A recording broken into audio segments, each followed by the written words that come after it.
Hey guys, my name is Ryan and welcome to HitScan. Most people are assuming that the meta at the moment is still very similar to what it was before the big Breaking Barriers patch.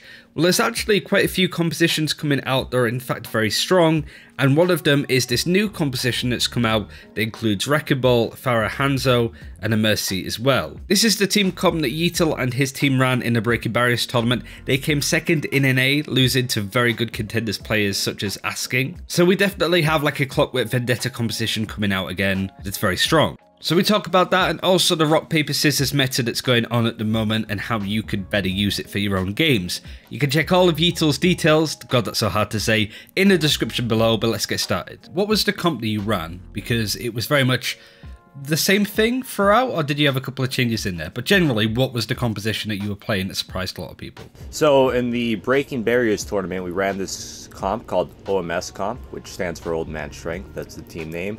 And it consists of, it's Pharah, Mercy, Wrecking Ball, Orisa, Hanzo, and Ana, or Moira. Why has this composition caught a lot of people out? Because this is like, you're going for contenders at this point. This isn't just some like streamer meme team. Like this is something that if this was a legit contenders season, you'd be in trials. You'd be playing against actual people in NA. So this is not just some, you know, funny strat. This is like Clockwork Vendetta levels of catching people out with something interesting. Why is it catching people out? Yeah, so right now a lot of people are running, or they've been running for a while, Double Shield and like, I guess, Zen, Bap, Mei, Hanzo. And what our composition does is it's a very strong spam composition with no like one target for the enemy team to just focus on. So that's what it does really well. Like, you see an Orisa, for example. Oh, wait, how are we gonna run over an Orisa? What if she just keeps running back or like something like that, right? So that's what our Orisa more or less does. And then you got Wrecking Ball, which is another hero that like I'm always kind of just lurking about, going to hiding spots behind or something like that. So they never know where I'm coming from. And then you got Pharah, Mercy, which you can't really like, if they play far enough, you can't really shoot them down. So it's basically just like all these heroes that you can't really catch, that they're all out of reach, but they have the better spam, so we're all always gonna like win the neutral. It doesn't feel like it's too far off of being like a dive comp almost, but I guess the Orisa's there because Orisa's just super strong, right? Yeah, exactly. So it definitely, sometimes it could play like a dive comp, but yeah, it's definitely just like beating spam with better spam right now. I guess the question then becomes, is this like a viable thing that you could see teams picking up on in contenders in Overwatch League Season 3?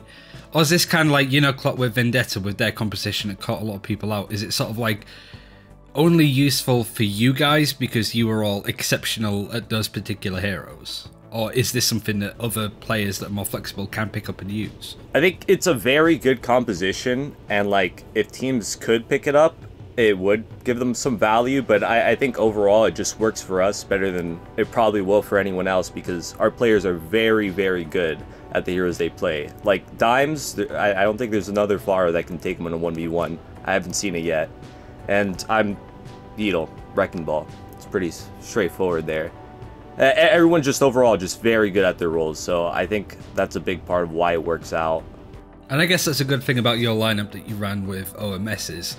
If a team picked up a Sombra and is too busy trying to hack you, because Sombra is obviously really good against Wrecking Ball, she has to deal with like a Pharah and a hand, like she can only really focus on one of you, which allows, if you're not the one being hacked, you could go in and cause a lot of problems. So I guess that's a good thing, is like there's so many heroes that you can't counter them all. Yeah, the Sombra definitely gets overwhelmed, and even if she does decide she wants to hack me, like all I need to do is just roll back to my Orisa barrier. I'm very cautious about like where I dive, so I'm always with my Orisa more or less. Zenyatta been played more, Lucia's been played a lot, Genji apparently has been played by Overwatch League teams, Pharah was obviously played by you guys, you're playing Wrecking Ball. What's stopping teams just running full dive? Is it the fact that Orisa is just too good not to use, so Mac always has to play Orisa? Is it the fact that Mei's been played a lot? Is it other heroes that are stopping teams fully committing to full dive? Like, what's stopping us going back into a dive meta, I suppose? Is it a particular hero that you need to run? or particular heroes on the enemy teams that just stop you? Or a bit of both? So that's actually a really good question. On the last patch, you just couldn't play dive because the composition being run, it was Moira, Lucio, Reaper, and like Mei or Doom. So it's like, there's nothing that you can dive safely and not get destroyed. But on this patch, it's very different. So Orisa is still like almost a must pick. But the fact that the support lineup now is Zen and Baptiste creates this opportunity where you definitely can dive. Of course, the dive needs to be very clean. So I think one of the main things is just a lot of teams don't want to like try to learn dive all these seasons later. That's a big thing. They probably think, oh, dive's still bad or whatever. But traditional Winston Diva, like Genji Tracer dive, I'm not sure how well that'll fare against the Zen Bap comp. But basically, the heart of that comp's the support lineup. So if you just get a dive in on them, it's over with. Like, I think if you go Winston, Ball, Sombra, you can have the Sombra scout their location, then you just have the Winston, the Ball dive, and that's it. You kill the supports and it's over with. Especially now with Winston barrier being stronger, the tanks can't do much about it because it's Sigma and Orisa. They're not going to put that much damage into the barrier. Like, it'll already be too late. The supports are dead. So overall, dive is good, I think, personally. But I think a lot of people are just, like, so brainwashed by double barrier and whatnot. Or they never learned dive. So I think that's it. So you think that does asking for further nerfs to, like, Orisa or Mei or Reaper, they aren't necessary for a meta or just composition like dive to come back. It's just people need to experiment with it a bit more and actually work it out. Yeah, so I think specifically on this patch, like I said, definitely dive could work out against Zen Bap with the right dive.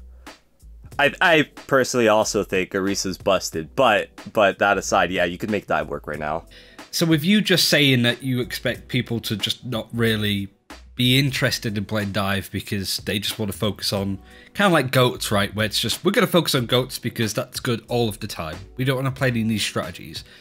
What was your reaction to me saying that some of the pro teams are running dive? Does that make you think that some teams may be committing to it more in order to make it work? Or do you feel it's just them experimenting, seeing, oh yeah, this is good, but it's not as good as double barrier? Some teams are definitely just experimenting, and some teams kind of realize, hey, on a Koth map in a neutral fight, like the support lineup's not gonna it's not gonna last against dive. So I think it's definitely a smart thing to pick up dive. Like, for example, we'll think a map like Oasis, what's University, right? The supports have barely any places to hide, so a dive's pretty easy. Overall, I think on like Koth maps, for example, it'd be very easy to just make an argument for dive. So to fully understand it, I suppose a good place to sort of look at it is if teams are running Zenyatta and Baptiste, because that's the more aggressive hit composition that people are running at the moment, you can run dive. But I guess as soon as those supports switch to something like Lucio and Moira and become a bit more scrappy, you can't really run it as well, because you can't stick on a target to dive them and kill them, because they can fade out, they can boot, they can just death ball together and make it really awful for you to push, I suppose. Is that generally how it works? Or the support lineup that exists right now was made to counter pretty much the last patch's meta, which is like Reaper Mei. It's the last patch was basically like a rushdown comp where you just like it kind of felt like goats where you just run into the enemy team. But with this current support lineup of Zen Bap, it's the strongest spam damage in the game, more or less, like with Hanzo in addition. And so long range battles, they just destroy people. But if you just like don't take any damage and you all just surround, which is kind of how dive's supposed to work, that doesn't matter because the fight's over in a burst. There is an element of like rock, paper, scissors going on, right? Yeah, for sure. We'll just call the rush comp, which is last patch's Reaper Mei comp. We'll call that rock. We'll call paper this current comp, which is the Zen Bap composition. With the Hanzo as well. With Hanzo Mei, yes. That will be paper, and then scissors will be either, in most cases, it'll be dive, pretty much. Yeah, I think that's the fair way to say it. So rock is rush, paper is spam, and scissors is dive. Is there anything else balance-wise that needs to happen for it to be a bit more on equal footing? Because I think that's the best kind of meta, where there's multiple things to run, but it still feels like Mei especially. I don't want to like lead you to say, oh yeah, Mei is obviously a problem for like dive, because the fact that you haven't said that yet suggests to me that you really don't think so. But a lot of people blame Mei and Orisa for the state of the meta. Do you agree that they are the problems that are stopping this, or it's almost blown out of proportion? So Mei's like a small part of it. The big part is definitely 110% Orisa. I've been saying it for so long, it's definitely Orisa. Think after Goats, we got 222. We had Orisa Hog. After that, we had Orisa Sigma. And then now again, we have Orisa Sigma. Orisa is just like the god tank right now. So you take some balance change to Orisa. Let's say we just get rid of her pull entirely, and the meta just changes up all the way. Because, what was it? Pull hook, pull punch, and now it's like pull right click, I don't know. it's all revolving around Orisa just being like this unkillable anchor tank that just sits there, shoots, and sets up combos for days.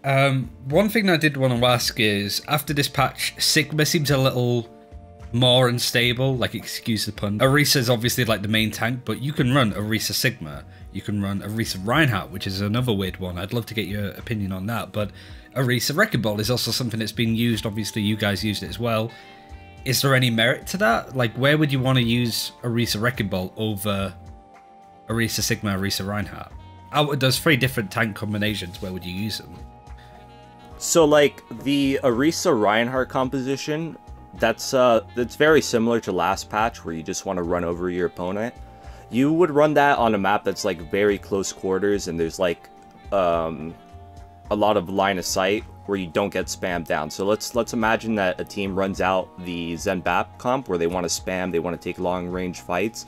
If you run Orisa Reinhardt, you can just turn a corner before they even get a shot off and just run them all over. So like Mecha Base, for example, that's where you want to run that. So Orisa Wrecking Ball, you can definitely get away with using that on more open maps, I'd say, because